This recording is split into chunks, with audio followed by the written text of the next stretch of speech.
Yo, what's going on, guys? Fate here. Welcome back to the channel, and today I'm here to bring you guys a quick draft recap for my Battle Company Season 8 draft. So, let's go ahead and get straight into it. You should be able to see on your screen first. My pick was Iron Boulder, and I just I knew going into the draft I wanted to use Iron Boulder, and I ended up with the third pick, which meant Iron Boulder was still going to be around, and I just had to pick that mon. In terms of draft, it offers super high speed tier, and it's that's even like furthered by its ability, and that with booster energy, of course. You guys know how it goes. You get the booster energy, you click the Swords Dance, you start cooking. Really strong base power move and Mighty Cleave. And Rock type is super good offensively, so I just had to pick up the Iron Boulder. I don't have much more to say about it. I don't know if it's like gonna be worth the number 3 pick in the draft, but I knew that I had to pick it up, and that's what I did. Next up, I picked up Blaziken. Blaziken is an interesting mon, because really it's really fallen off, been power crept super hard in the standard format. And Smoke on OU, it's like not very good. It was like fine last gen. It's UU right now, I think, at the time of recording this. But in draft, it's still insanely scary, because a lot of teams just might not have the capability of checking something like Blaziken. So I knew that combining this with the Iron Boulder, it was gonna be golden, brother. It was gonna be golden, because they're both really kind of just matchup nightmares that can end the game at any point in time due to their abilities, and are both mons that I haven't used in draft before, so I knew I had to pick them up. But what I combined with it next was really important, I think, for the viability of this draft, because Iron Boulder, which is blank right here, but that's cool. Iron Boulder and Blaziken, both ground weak Pokemon, both water weak Pokemon. They share some weaknesses, right? And those are pretty common types. Might even be like in each game I play, not even just in the matchup, might be in each game I play on my opponent's team. So I knew that Zapdos was staring me down, and it had to be picked up. It just had to be. It can offensively pressure the water types that Boulder and Blaziken are scared of, and then it's an immunity to the ground weakness that those guys share. So I definitely had to pick up Zapdos, and I really love. I loved Zapdos last gen. I thought spamming Hurricane was super good with Zapdos, like as an offensive tool, and then obviously we all know what it provides defensively. It has really solid stats defensively, good utility, and then of course it's got the static, which is completely insane. We don't have defog this gen, but that's fine. We'll be okay. This mon is really here as a nice like utility offensive / defensive mon that can, it can do either one depending on the week, and it's just really fit nicely with Iron Boulder and Blaziken, who are going to be the main offensive threats, trying to end games, both probably by clicking Swords Dance. But yeah, Blaziken also, by the way, has stupid good coverage, which is really nice on a mon like that. That's why it's so crazy in draft. It does have terrestrialization banned on it, so that makes sense. But yeah, so we got Zapdos, and then I knew Boulder has, as a psychic type, has some ghost weaknesses, has some dark weaknesses, and Blaziken and Zapdos, they don't really want to take care of that. And I also knew I had no hazards, so I felt like Crocodile was going to be a really nice pickup here to help with both of those things. Crocodile, obviously a nice stealth rocker, and provides other utility with knockoff and the intimidate ability. But it's also, as a typing, really slots in well. Like I said, gives me a resist to Ghost and Dark, which I really like. with Boulder.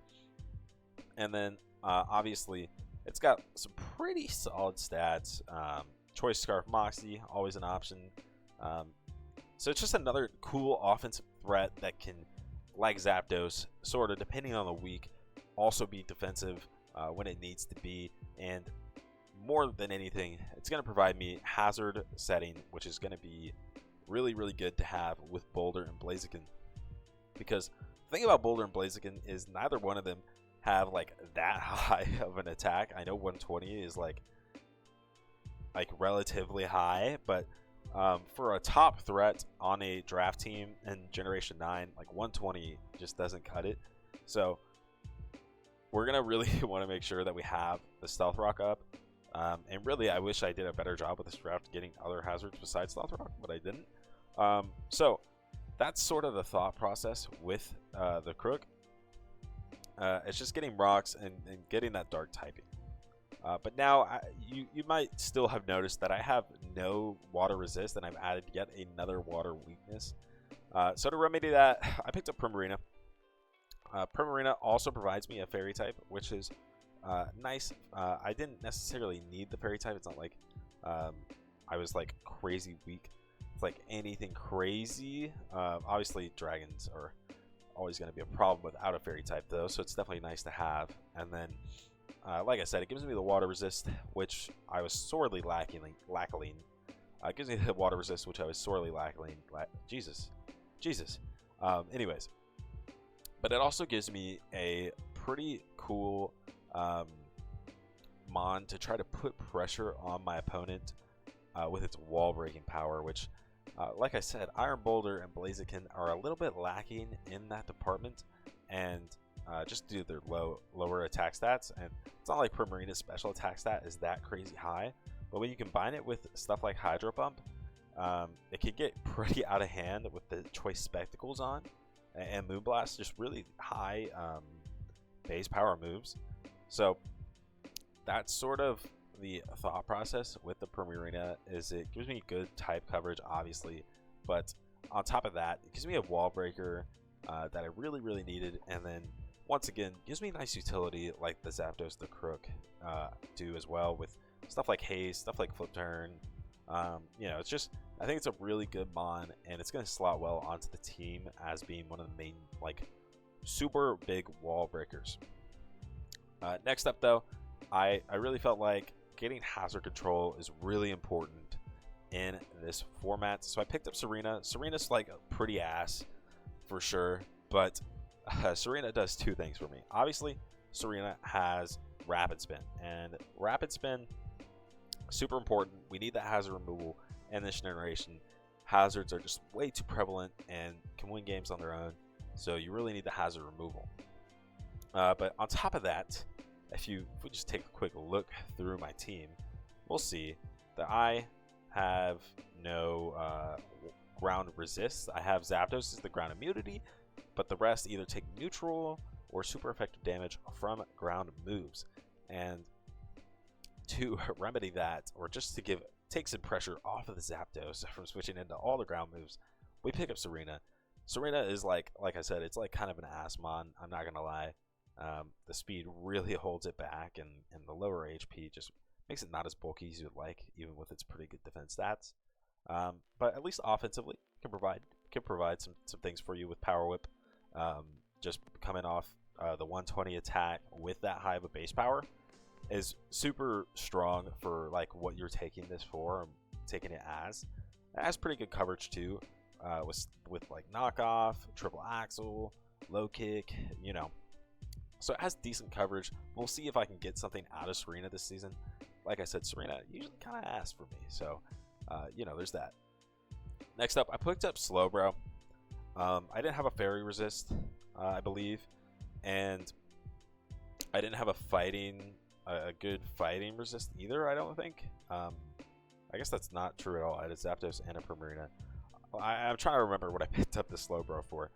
I guess I needed the Psychic type or something? I have no idea.